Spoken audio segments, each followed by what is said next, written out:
Dobar dan i dobrodošli u novu videolekciju iz kemije. Ova videolekcija namijenjena je učenicima 3. razreda.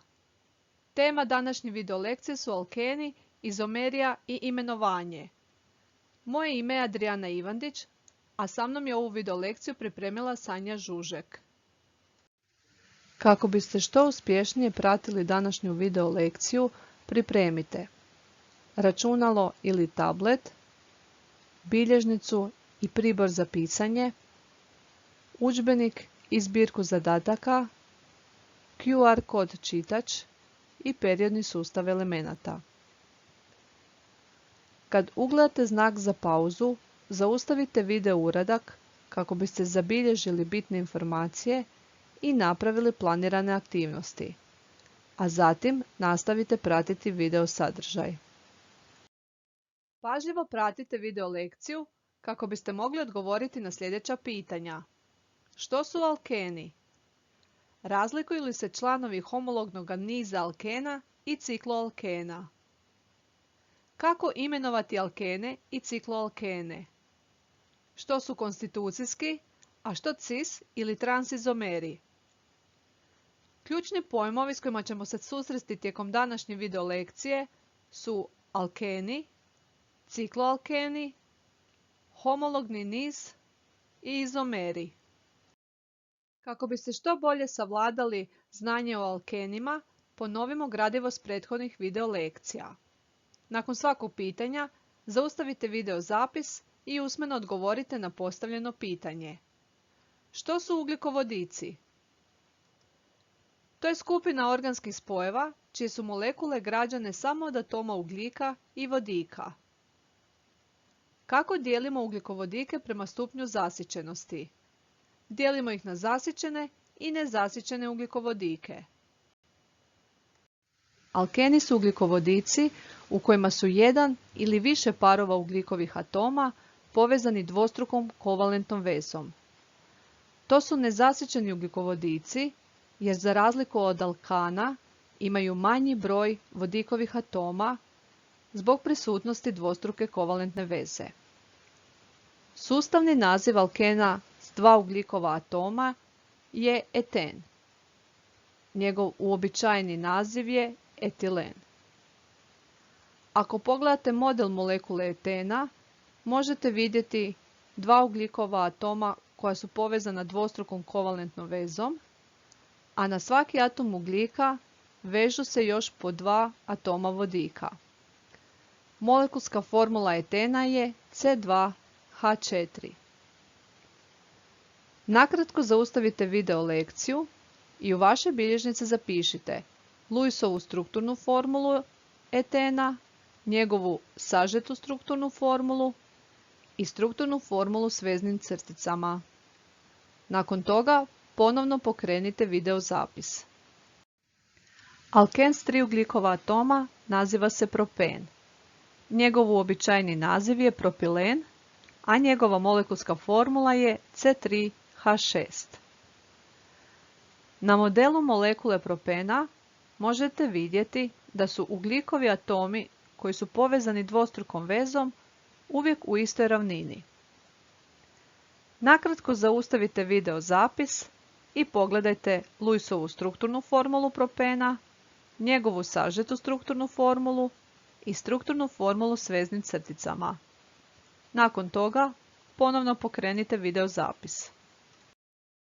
Ako ste pažljivo proučili na koje sve načine možemo prikazati strukture molekula etena i propena, lako ćete riješiti sljedeći zadatak. Zaustavite video lekciju dok rješavate zadatak, a kad ste završili s rješavanjem, ponovno pokrenite video zapis. Prikažite strukturu molekule but1N i pent1N modelom, Lewisovom strukturnom formulom, sažetom strukturnom formulom i strukturnom formulom s veznim crticama. Molekulska formula but1N je C4H8. Provjerite jeste li dobro prikazali model molekule but1N, njegovu Lewisovu strukturnu formulu, sažetu strukturnu formulu i strukturnu formulu s veznim crticama. Isto provjerite i za pent-1N, čija je molekulska formula C5H10. Alkeni kao i alkani tvore homologni niz u kojem se svaki idući alken razlikuje od prethodnog za jednu metilensku skupinu. Nakratko zaustavite video zapis i proučite homologni niz prvih 9 alkena. U tablici su prikazani nazivi alkena, njihove molekulske formule i njihove sažete strukturne formule. Imena svih alkena završavaju nastavkom N. Opća formula alkena je CnH2n, u kojoj je N broj ugljikovih atoma. Ako znamo koliki je N, pomoću opće formule možemo izračunati molekulsku formulu bilo kojeg alkena. Na primjer, za alken koji ima 5 ugljikovih atoma, vrijedi da je N jednako 5. Kad to uvrstimo u opću formulu, dobit ćemo da je molekulska formula alkena s 5 ugljikovih atoma C5H10. Ako se dvostruka veza nalazi između prvog i drugog ugljikovog atoma, onda je sažeta strukturna formula tog alkena H2C, CH, CH2, CH2, CH3. Već smo kod alkana naučili što su konstitucijski izomeri, pa prisjetimo se. Izomeri su različiti spojevi iste molekulske formule i različitog slijeda kovalentno vezanih atoma. Ti se spojevi, osim po različitom slijedu kovalentno vezanih atoma, međusobno razlikuju i po svojim svojstvima. Konstitucijske izomere nalazimo i kod alkena. Za alken molekulske formule C5H10 postoje 3 konstitucijska izomera, a to su 2-metilpropen, but-2N i but-1N. U 2-metilpropenu 3 ugljikova atoma čine glavni lanac, a dvostruka veza je između prvog i drugog ugljikovog atoma. Četvrti ugljikov atom vezan je u obliku metilne skupine na glavni lanac. But-2N i but-1N međusobno se razlikuju prema položaju dvostruke veze. U but-2N-u ona je između drugog i trećeg ugljikovog atoma, dok je u but-1N-u ona iza prvog ugljikovog atoma. Na slici 1 prikazane su strukturne formule izomera but-2N-a. Pozorno promotrite prikazane strukture i uočite razlike.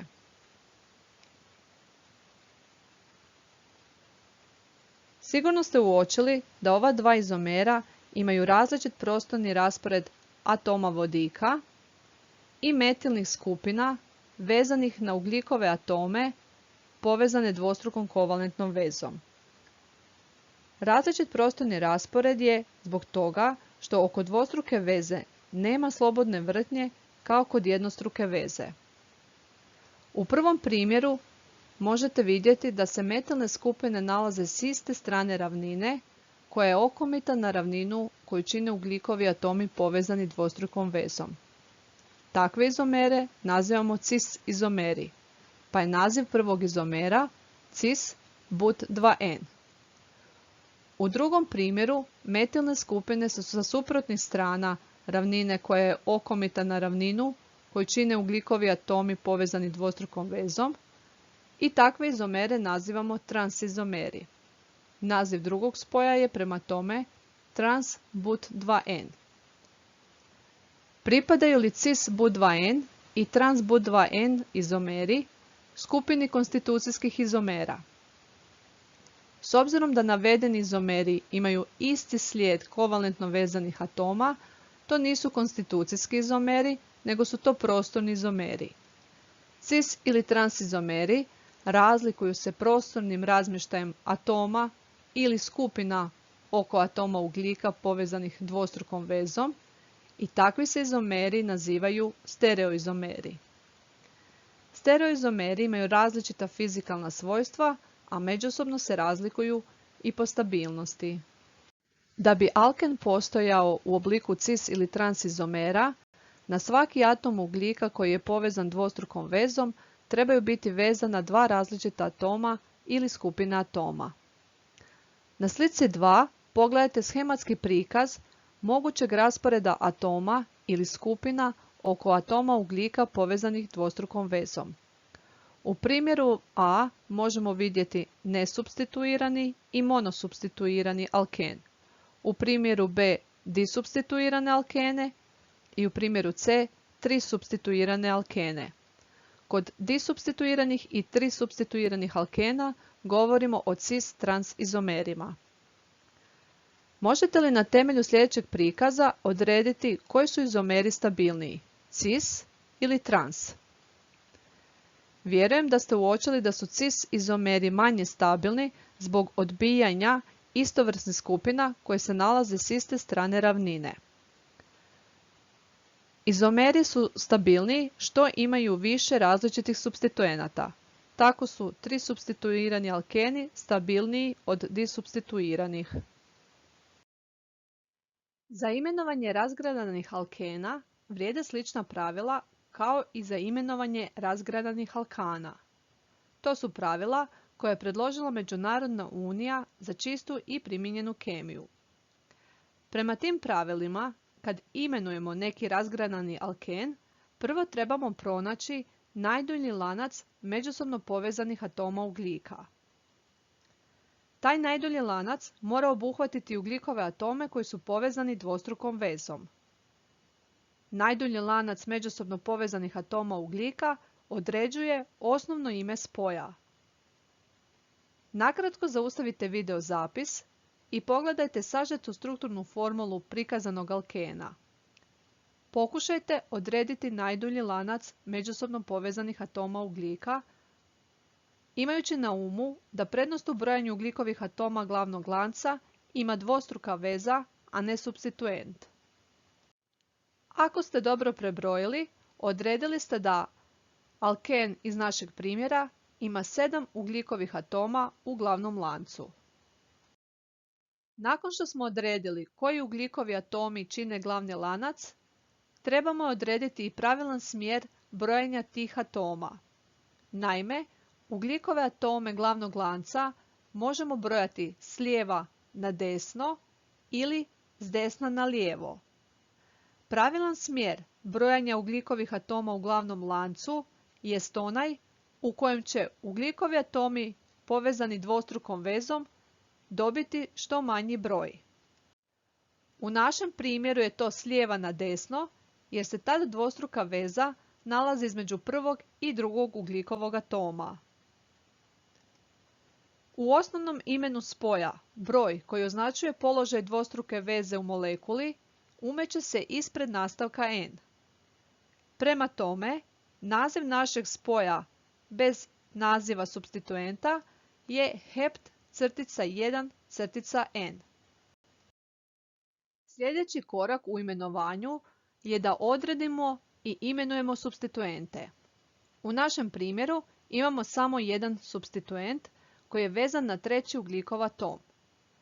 Naziv supstituenta zajedno s brojem koji označava položaj supstituenta na glavnom lancu dodaje se ispred osnovnog imena spoja. S obzirom da je naš supstituent vezan na treći ugljikov atom i da ima 3 atoma ugljika, ispred osnovnog imena spoja pišemo 3-propil. Ako u spoju imamo više različitih supstituenata, njihovi se nazivi tijekom imenovanja navode abecednim redoslijedom. Za više istovrsnih supstituenata koristimo prefikse di, tri, tetra itd. Koji ne ulaze u abecedni redoslijed. Prema navedenim pravilima, sustavno ime našeg alkena je 3-propil hept-1-N. Za one koji žele znati više. Često su u molekulama alkena prisutne dvije ili više dvostrukih ugljik-ugljik veza. Alkene s dvijema dvostrukim vezama nazivamo dijeni. Naziv dijeni dobivaju tako da se korijenu imena koji označava broj ugljikovih atoma doda a iza brojeva koji označavaju položaj dvostruke veze doda nastavak dijen. Na slici 3 prikazani su ravnolančani konstitucijski izomeri pentadijena s izoliranim, konjugiranim i kumuliranim dvostrukim vezama. Izolirane dvostruke veze izdvojene su s više jednostrukih veza.